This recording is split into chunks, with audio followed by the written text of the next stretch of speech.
કે એકવાર એવો સમય આવ્યો, દુષ્કાળ પડ્યો. જૂના જમાનાની આ રીતિ હતી, 2 વર્ષ સારા જાય તો 5 વર્ષ નબળા જાય, એક સારું જાય ત્યાં વળી બીજા 2 વર્ષ કોરા. ઉપરા ઉપર 2 દુષ્કાળ પડ્યા. સાધુ સત્સંગી બહુ દુખી થયા અને ભક્તોના સંઘના સંઘ વડતાલ આવે. હરિકૃષ્ણ મહારાજને પ્રાર્થના કરે, હે મહારાજ, હે દયાળુ, હવે કાંઈક કરો. અને આ દુષ્કાળને લઈને સાધુ સત્સંગી આટલા બધા દુખી થતા હતા. અને આ દ્રશ્ય ભગવત પ્રસાદજી મહારાજે જોયું. પોતે છે જ ત્રિકાળ ના જાણે, જાણું કઈક ને પીડાશે પ્રાણ. રુદ્રદેવ ને રીજાવા કાજ, એકવાર જમે મહારાજ. મારા શ્રીએ પણ 3 વખતનું ભોજન છોડીને એક ટાણા ચાલુ કરી દીધા કે અમારા હરિભક્તો દુખી છે તો અમે 3 ટાણા કેવી રીતે જમી શકીએ. કેવી કરુણા જુઓ. મહાત્મા ગાંધીએ વિચાર કરેલો કે મારા ભારતવાસીઓના શરીર પર શરીર ઢંકાય એટલા કપડા નથી તો હું કેમ કોટ પહેરો ને એણે જેમ ટૂંકી પોતડી પહેરી લીધેલી.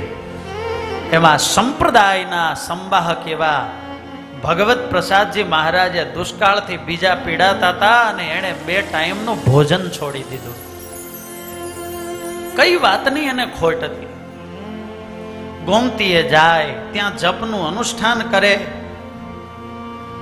ભર વરસાદના દિન જાય પણ વૃષ્ટિ લગારે ન થાય. અતિ અન્ન મોંઘું થવા લાગ્યું, દુષ્કાળ તણું દુઃખ જાગ્યું, ધન દેતા મળે નહીં, અન્ન પીડા પામવા લાગ્યા જન. દિન શ્રાવણના 5 ગયા, નિરાશી ત્યારે નર સૌ થયા. અન્ન મોંઘું થયું અતિ, અન્ન લૂંટે વાટમાં લૂંટારા જન. અને એવી પીડા બધી થાય. અને પછી શ્રાવણી પીડા આવી, પૂનમ આવી. અને એ શ્રાવણની એ પૂનમે વળી હજારો ભક્તો સંઘ સાથે દર્શને આવ્યા. બધાએ ભગવત પ્રસાદજી મહારાજને વાત કરી. એવું સાંભળીને દુઃખ જાજુ, દિલ તે દયાળુનું દાજુ. અને પછી તો ભગવત પ્રસાદજી મહારાજથી રહેવાનું નહીં. પોતાના દુઃખથી તો વાલા ભક્તજનો બધાય દુઃખી થાય. પોતે એવા કર્મ કર્યા હોય ને પછી દુઃખ આપે એને વળી ભોગવવા વિના તો ક્યાં છૂટક્યો છે, એટલે એ સ્વીકારી શકાય. પણ બીજાના દુઃખે દુઃખી થવું ને આ તો સંતત્વ છે. ભગવત પ્રસાદજી મહારાજ એટલા બધા દુઃખી થઈ ગયા અને કેવી મહારાજને પ્રાર્થના કરી. વાલા ભક્તજનો સાંભળશો ને આંખમાં આંસુડા આવી જશે. લખ્યું ભાગ્યમાં જો દુઃખ હોય, હે મહારાજ, આ તમારા સત્સંગીના ભાગ્યમાં ભલે આ દુઃખ લખ્યું હોય તોય તમને આજે તમારા પુત્રના નાતે પ્રાર્થના કરું છું. લખ્યું ભાગ્યમાં દુઃખ જો હોય, સત્સંગી સુખી રહો તોય, એને પીડા નહીં ઉપજાવો, કષ્ટ મારા તે અંગ માયાવો.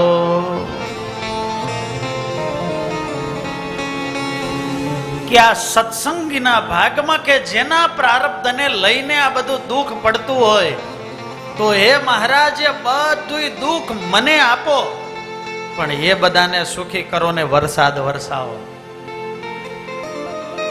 એવું વરદાન જે માગી લીધો, એવું વરદાન જે માગી પ્રભુએ તે ખરે ખરું દીધું, પ્રભુએ ખરેખર દીધું. બીજે દિવસ થઈ વારી વૃષ્ટિ, બીજે દિવસ મારી વૃષ્ટિ. થયું આચાર્યનું અંગ કષ્ટી.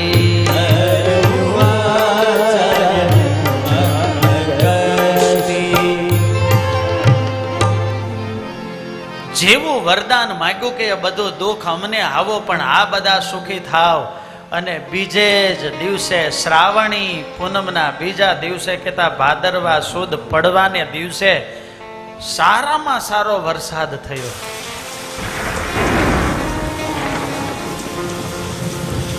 સાધુ સત્સંગી બધા રાજી રાજી થઈ ગયા.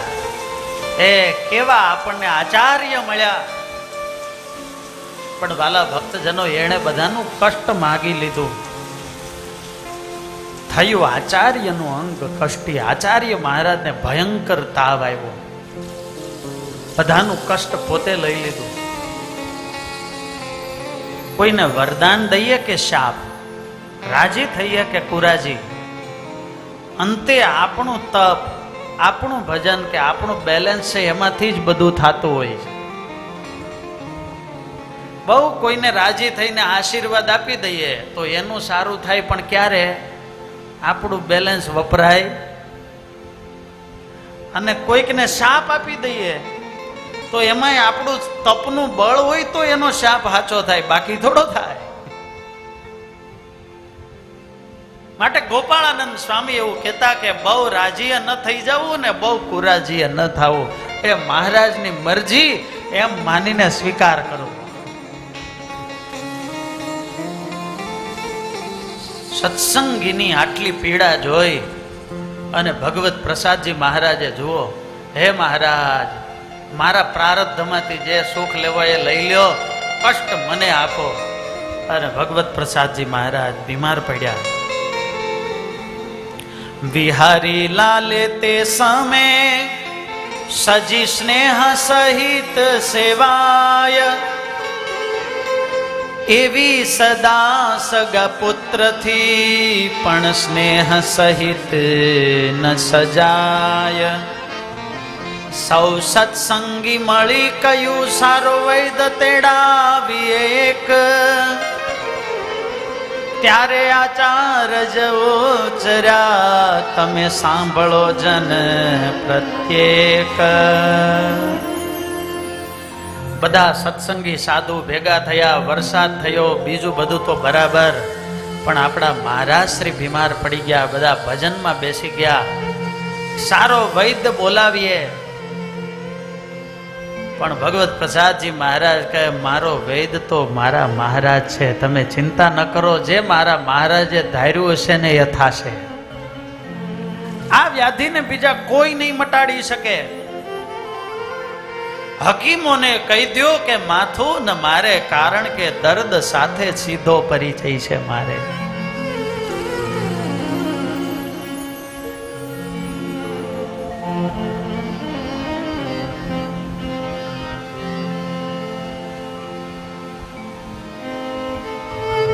બીમાર તો હતા. હવે કથાઓ આ આખ્યાન જ એવડું છે કે આની કથા અડધો કલાક ચાલે, પણ એ વખતે કેવી આત્મનિષ્ઠાની ને હિંમતની વાતો કરી છે. ત્યારે સૌ સાધુ અને સત્સંગીને એમ થાય કે દેહમાં આટલી પીડા છે, પોતાને તો એ ગણકારતા નથી ને બધાને હિંમતની નિશ્ચયની વાતો કરે છે. આવા ભગવત પ્રસાદજી મહારાજના ચરણોમાં વંદન કરીએ. હવે રઘુવીરજી મહારાજ તો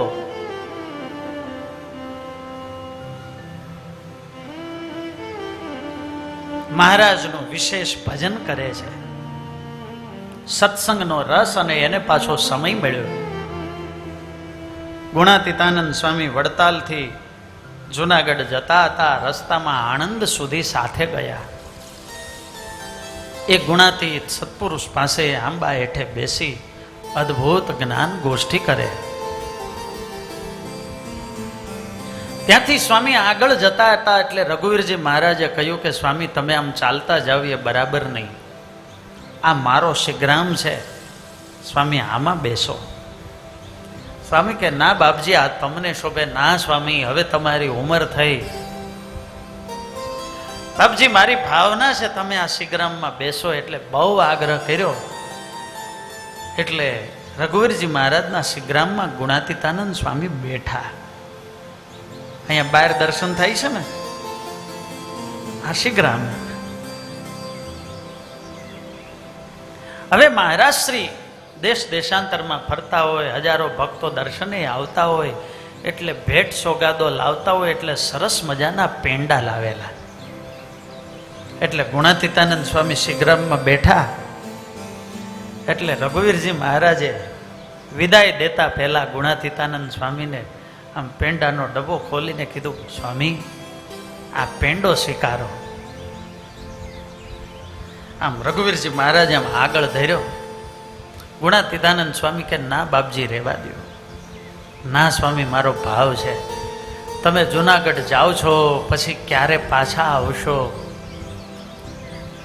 અને મહારાજના મળેલા સંત મને તમારા પ્રત્યે ભગવત બુદ્ધિ છે, મારી ભાવના છે. સ્વામી કે રાખો. છેલ્લે આગ્રહ કર્યો, સ્વામી એક પેંડો લ્યો, એક પેંડો તો તમારે જમવો જ પડે. હવે એટલા ભાવથી રઘુવીરજી મહારાજ ગુણાતીતાનંદ સ્વામીને આગ્રહ કરે. ધર્મ સંકટ એટલે સ્વામી આમ પેંડાની સામું જોઈ રહ્યા, ઊંડા ઉતરી ગયા. જેમ એકાદશીના દિવસે વલ્લભાચાર્યજીને જગન્નાથપુરીમાં એ ભાતનો પ્રસાદ આપ્યો, એક બાજુ એ પ્રસાદનો મહિમા છે તો સામે પોતે વલ્લભ સંપ્રદાયના આચાર્ય છે, એક બાજુ એને નિયમો પણ સાચવવાના છે. એટલે એ તો ઊંડા ઉતરી ગયા ને પ્રસાદની સ્તુતિ કરવા લાગ્યા. એમ આજે ગુણાતીતાનંદ સ્વામી એક બાજુ ના પાડી શકે એમ નથી અને એક બાજુ આમ પેંડો જમવાની અંતરમાં જરાય ઈચ્છા નથી, રેવાણું નહીં. એટલે સ્વામી આમ આંખો બંધ કરી ગયા એટલે બે આંસુડાના ટીપા પડ્યા. સ્વામી કે બાપજી રેવા દો, આ પેંડો ગળે નહીં ઉતરે. રઘુવીરજી મહારાજ વિચારમાં પડી ગયા કે એક પેંડો આગળ ધર્યો અને સ્વામીને આંસુડા પડી ગયા, કેમ સ્વામી? અને ત્યારે ગુણાતીતાનંદ સ્વામી બોલ્યા કે રઘુવીરજી મને આ પેંડામાં એકલ શૃંગી દેખાય છે. વિભાંડકના પુત્ર એકલ શૃંગી જન્મથી સ્ત્રીને જોઈ નહોતી અને જ્યારે એવી અપ્સરા જેવી કન્યાઓ એને મોહ પમાડવા આવી ત્યારે સરસ મજાના સ્વાદુ ભોજન લઈને આવેલી અને એ મિષ્ટ પદાર્થના સ્વાદે જે એકલ શૃંગી એની બ્રહ્મ સ્થિતિમાંથી પડેલા. હે રઘુવીર, જેમ એ મિષ્ટ ભોજનમાં એકલ શૃંગીનું તપોધન લૂંટાઈ ગયું એમ મને આ પેંડામાં મારું જીવન ધન લૂંટાતું દેખાય છે. એક પેંડામાં. અરે સ્વામી એક પેંડામાં શું થાય ને ત્યારે પછી ગુણાતીતાનંદ સ્વામીએ ત્રાડ નાખી કે રઘુવીરજી રાખો, આ નહીં ખવાય પણ સ્વામી એક પેંડો. અને ત્યારે બોલ્યા કે તું પેંડો હું મોઢામાં મૂકીશ ને તો એ ગળા હેઠો નહીં ઉતરે, કારણ કે રઘુવીર આ 500 સાધુ એ મને ગળે ચાલ્યો છે. ગુણાતીત આ ખાઈશ નહીં, આ આપણી રીતિ નથી. સ્વામિનારાયણ ભગવાન ધામમાં ગયા ત્યારથી ગુણાતીતાનંદ સ્વામીએ ગળું ચીકણું ન ખાવાનો નિયમ લીધેલો અને એટલે એની જીભ એવી થઈ ગઈ હતી કે એની જીભ ઉપર સાકર મૂકે તો ઓગળે નહીં. કેવા સંત ભલા ભક્તજનો અખંડ મહારાજમાં રહેનારા. કોઈ પૂછે કે સ્વામી આટલી બધી પ્રવૃત્તિ વચ્ચે તમે ભગવાન કેમ સંભાળો છો? અને ત્યારે આમ બોલે કે તું તારા દેહને ભૂલે છે કે હું ભગવાનને ભૂલું? ઠરાવ તો એવા કે એક ક્ષણ જો ભગવાન ભૂલાઈ જાય તો તાળવું ફાટી જાય. એક બાજુ આ સ્થિતિની વાત સાંભળવી તો બહુ ગમે, પણ આમ જુઓ એનો સંયમ કેવો છે. અને આ કક્ષાનો સંયમ હોય ને ત્યારે જ વાલા ભક્તજનો પરમાત્મા હૃદયમાં રહેતા હોય છે. જ્યાં સુધી બીજા સબરસના સ્વાદ આવે છે ત્યાં સુધી હરિરસ બહુ મોંઘો છે. ઈશ્વરદાન ગઢવી આ હરિરસ ગ્રંથ લખ્યો, પરોક્ષના હતા, ભગવાન નામ મહિમા આદિકનો અદ્ભુત ગ્રંથ 6 મહિના લખ્યો. અને જ્યારે આમ દ્વારકાધીશને અર્પણ કરવા ગયા, એક પગથિયું એ ચડે, સામેથી એક પગથિયું દ્વારકાધીશ ઉતરે અને હાથો હાથ ગ્રંથ સ્વીકાર્યો, એવા આ ભક્ત હતા. પણ સવારે ગ્રંથ પૂરો થયો, બપોરે જમવા બેઠા, દીકરીની પીરસવા આવી એટલે શાક મોડું લાગ્યું. એટલે ઈશ્વરદાન બોલ્યા કે બેટા જરાક સબરસ આપને. સબરસ એટલે હોય ખારું પણ નામ, બેટા સબરસ આપને. અને ત્યારે એ નાની દીકરી બોલી કે શું પિતાજી હરિરસ પૂરો થઈ ગયો? હવે કોઈને કીધું નથી, બેટા તને કેમ ખબર પડી? આજે જ સવારે ગ્રંથ પૂરો થયો ત્યારે એ દીકરી બોલી કે હરિરસ પૂરો થાય ને ત્યારે જ સબરસની માંગ થાય. હરિના સ્વાદે રહેનારા અને એનો આનંદ માણનારા ગુણાતીતાનંદ સ્વામી કે એને તો આ મિષ્ટાનની અંદર પણ અનર્થ દેખાતો હતો. ગોપાળન સ્વામીએ વાતોમાં લખ્યું કે મિષ્ટ ભોજન સામે આવે તો દેહાભિમાનીના સંગની પેઠે એનાથી ડરવું. બહુ ઊંચી વાત છે હો. કારણ કે જેનો સ્વાદ લઈએ એ યાદ રહે ને એ યાદ રહે એની સ્મૃતિ થાય. માટે સ્મરણ અંતે શેનું થાય? તો કે જેનો સ્વાદ લીધો હોય કે જે યાદ રહ્યું હોય એનો. અમદાવાદમાં એક નાણદાસ સ્વામી થયા, રંગમહોલ ઘનશ્યામ મહારાજની સામે જ હેઠે એનું આસન. ભગવદીય સાધુ એટલે એવા ભગવદીય ભક્તો સામેથી ત્યાં જાય. 20-25 હરિભક્તો સ્વામીના આસને હોય જ. ઉનાળો, ભક્તોના હૃદયમાં ભાવના કે સ્વામી તપસ્વી એક નાના સાધુ સેવામાં અમે આઈસ્ક્રીમ જમાડીએ. 100 વર્ષ પહેલાની વાત. નવો આઈસ્ક્રીમ આવ્યો હશે. સ્વામી કે ઈ શું હોય? સ્વામી દૂધનું હોય. સ્વામી કે હારું ઠાકોરજીને ધરાવો, તમે બધા રાજી થતા હો તો.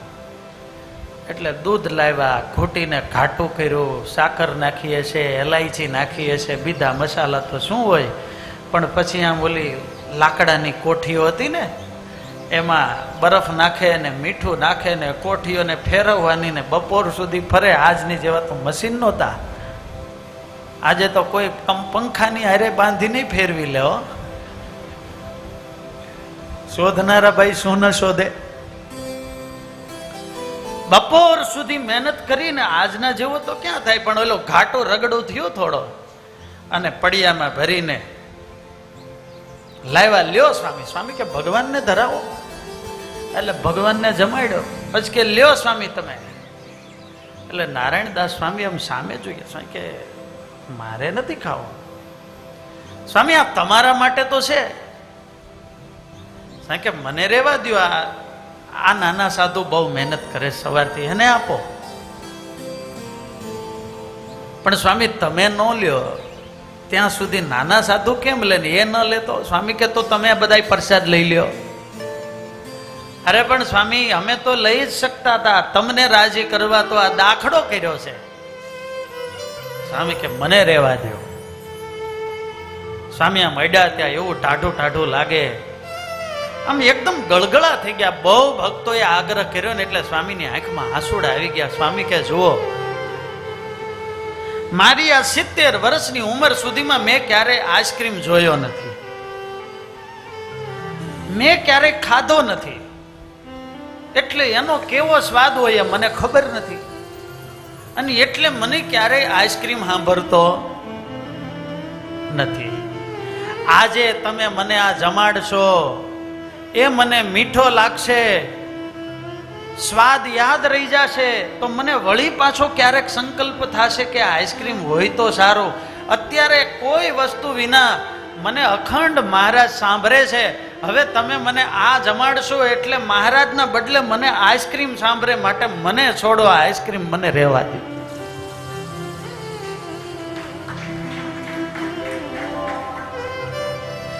આટલી સૂક્ષ્મતાથી જે જીવતા હોય એને આ બધી અસર કરે કે આઈસ્ક્રીમની શું અસર, મંચુરિયમથી, કારણ કે એનું તો સ્વરૂપ જ એટલું વિચિત્ર છે.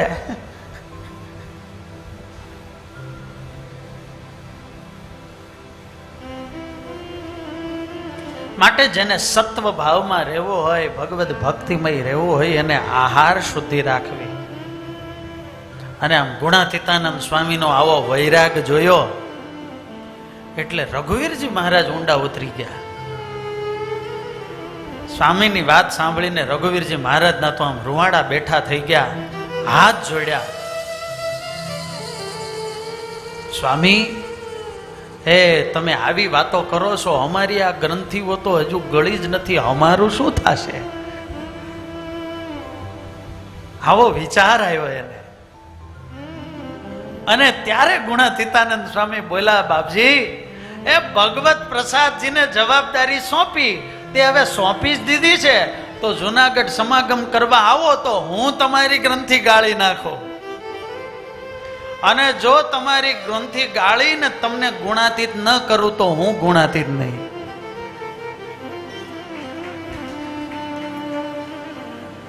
સારું સ્વામી, તો હું જરૂર જુનાગઢ આવીશ. અને આટલું કીધું ને એટલે પાછા ગુણાતીતાનંદ સ્વામી બોલ્યા, જોજો હો, આ ઠઠારો ભેગો ન લાવતા, કારણ કે ઠઠારો ભેગો હોય ત્યાં સમાગમ ન થાય. કેવો શબ્દ વાપર્યો! આગળ પાછળ બધા ખમા ખમા કરતા હોય. બાપજી, તમારે કાંઈ કરવું રહ્યું નહીં, તમે તો ભગવાનના પુત્ર છો, તમે મળ્યા એટલે ભગવાન મળ્યા, આ અમારો ભાવ સ્વીકારો તો અમારું કલ્યાણ થાય. આમ બધાય એમાં ક્યાં પોતાનું સાંભળે, માટે તમે એકલા આવજો. પાંચ ત્યાગીને રાખતા સંગે,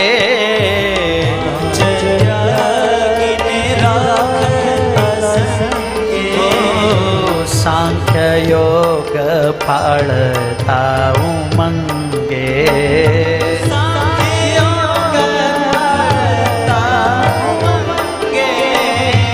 રાત અડધી સુધી નિત્ય જાગે,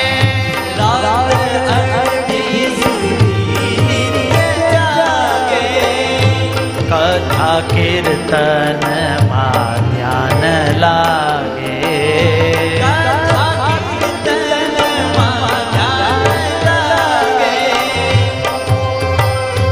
અને પછી તો રઘુવીરજી મહારાજે પોતાની વૃત્તિ ધીરે ધીરે બધેથી પાછી વાળી દીધી. અડધી રાત સુધી નિત્ય જાગે, કથા કીર્તનમાં ધ્યાન લાગે. કોઈ શાસ્ત્ર વંચાતા હોય ત્યારે આમ ધ્યાનસ્થ મુદ્રામાં રઘુવીરજી મહારાજ બેસી જાય, અને એવી મહારાજની વાતો આવે જાણે આંખમાંથી અશ્રુ ધારા વહેવા લાગે. ભગવાનમાં પ્રવેશ થયો એની કોઈ નિશાની હોય તો એને પછી આ જગતમાંથી હેત ઘટવા લાગે, ભોજન નિદ્રામાંથી રસ ઉડી જાય. અલ્પ નિદ્રાને અલ્પ આહાર,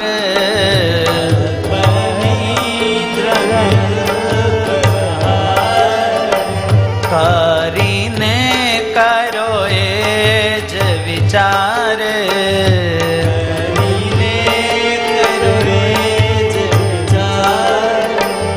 જેવા થઈ ગયા જનક વિદેહી, જેવા થઈ ગયા જનક વિદેહી. સંસાર રયા સંસાર માહી નિષ્પ્રેમ,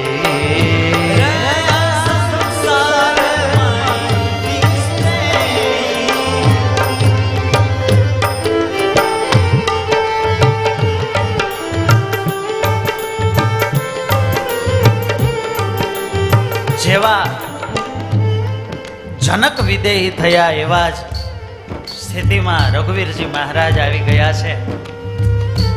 જનક રાજાની જેમ મિથિલાયામ પ્રદીપ્તાયામ નમે દહ્યતિ કિંચન.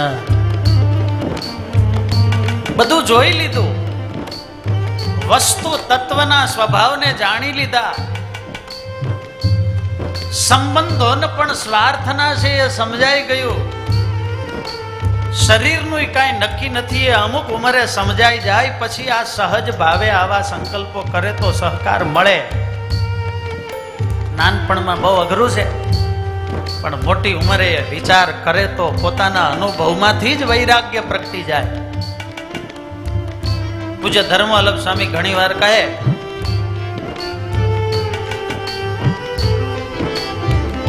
કે વૃદ્ધ થઈને ફરિયાદ કરે લાગે કેવું બેહુદું.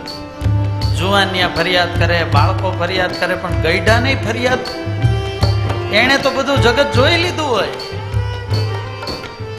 એને તો ન સમજાઈ ગયું હોય કે હવે આ બધું આમ જ.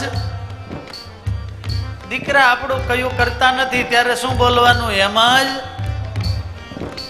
હવે ખાવાનું પચતું નથી એમ જ. દીકરાને પરણાવીને ધંધે વળગાડ્યો તો કે મારે નોખું થવું ત્યારે એમ જ. સમજાઈ જાય બધું. હાનિ વૃદ્ધિએ શોક હર્ષ ન રહ્યો એવો વૈરાગ્ય પરમા. હર્ષ શોક બધું જ વહી ગયું, જો એવો વૈરાગ્ય. અને એક પ્રસંગ કે રઘુવીરજી મહારાજના એ પત્ની સૌભાગ્યવતી રૂક્ષ્મણી મૈયા એ પણ મહારાજના ધામમાં ગયા. રાત અર્ધી વીતી ગઈ જ્યારે નારી શ્રી રઘુવીરજીની, ત્યારે રૂડું રૂક્ષ્મણી જેનું નામ તજી દેહ ગયા પ્રભુ ધામ. મહારાજના ધામમાં ગયા. આચાર્યના ધર્મપત્ની ગાદીવાળા એટલે એ તો બધા બહેનોના ગુરુ કહેવાય.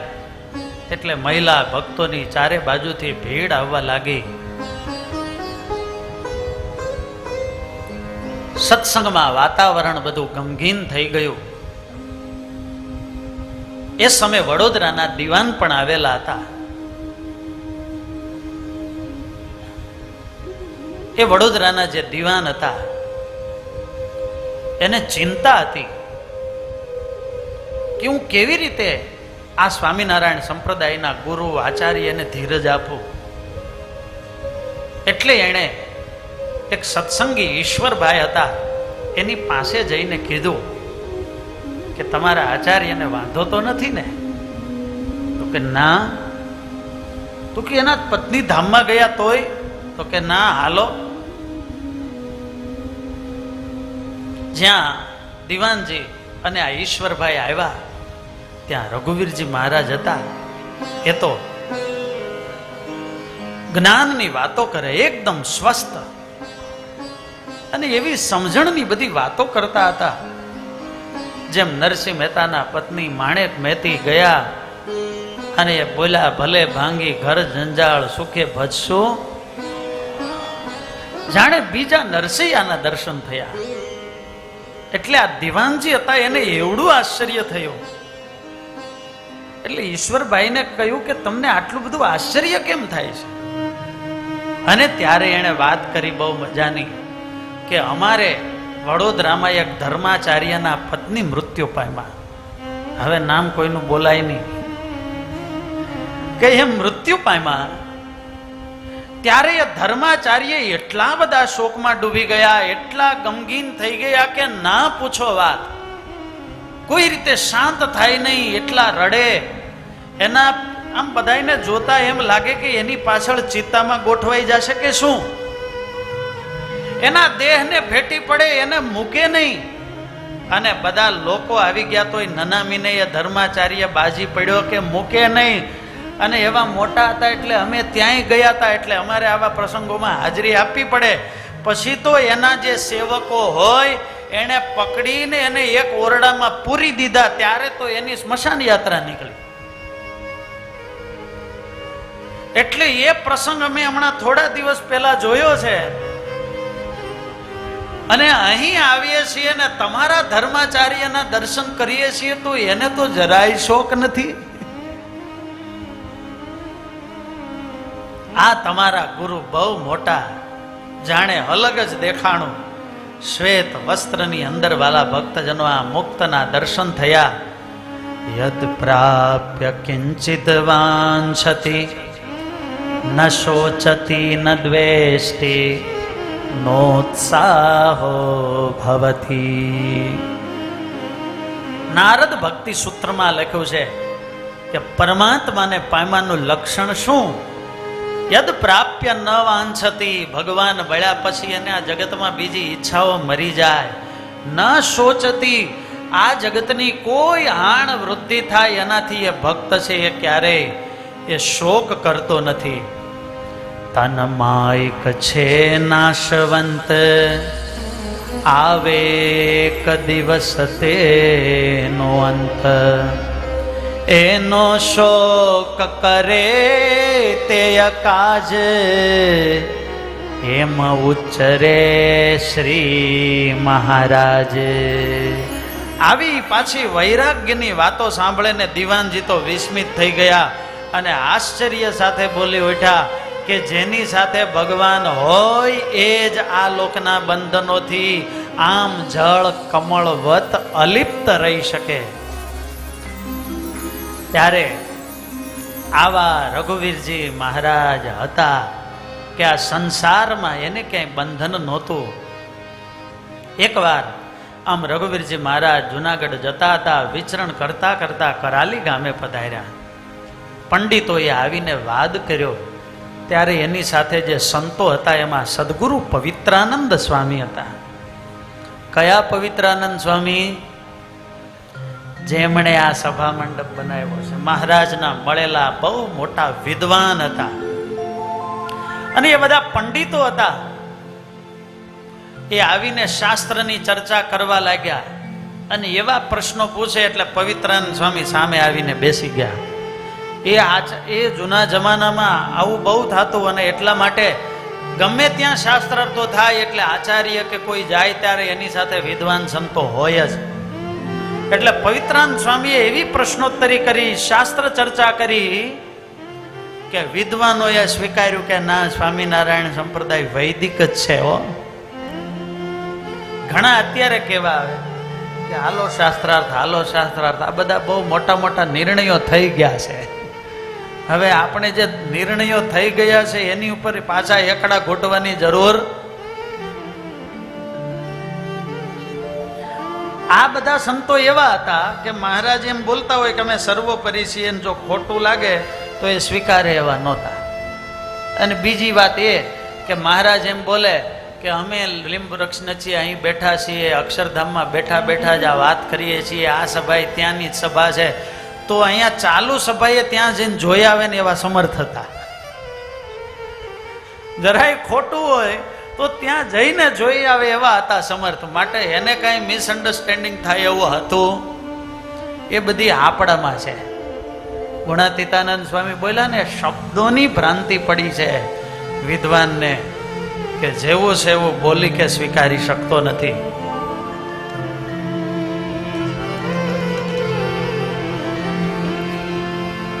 અને આવી રીતે પવિત્રાનંદ સ્વામીએ શાસ્ત્રાર્થ કરીને બધાને જીતી લીધા. એટલે પેલા વાદીએ હાર માની, પણ ઉઠતી વખતે એ પંડિત એવું બોલ્યા કે ગાદી તકિયાને લાયક તો આ પવિત્ર પરમહંસ છે. અને આવું કીધું ને એટલે રઘુવીરજી મહારાજે સભા સારી ભરીને તે ઠામ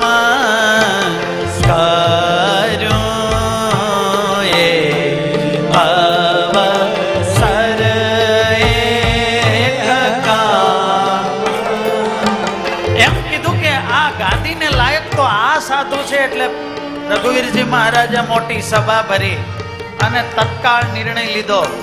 શું કર્યું?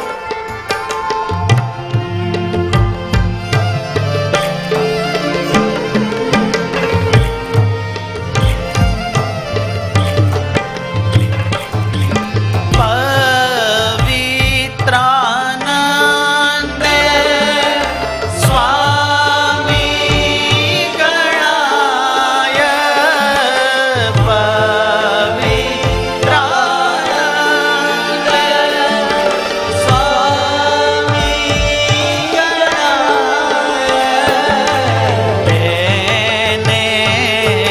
સદગુરુ સ્થાપિયા ત્યાં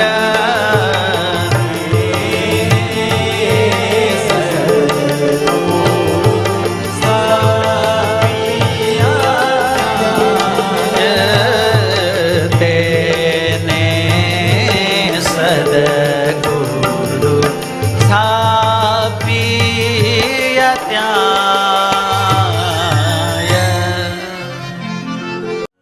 नमस्कार। अगर ये वीडियो आपको पसंद आया हो तो लाइक एंड शेयर करना न भूलें और बेल आइकॉन पर क्लिक करें। सब्सक्राइब जरूर करें सूरत गुरुकुल चैनल को। धन्यवाद। जय स्वामी नारायण।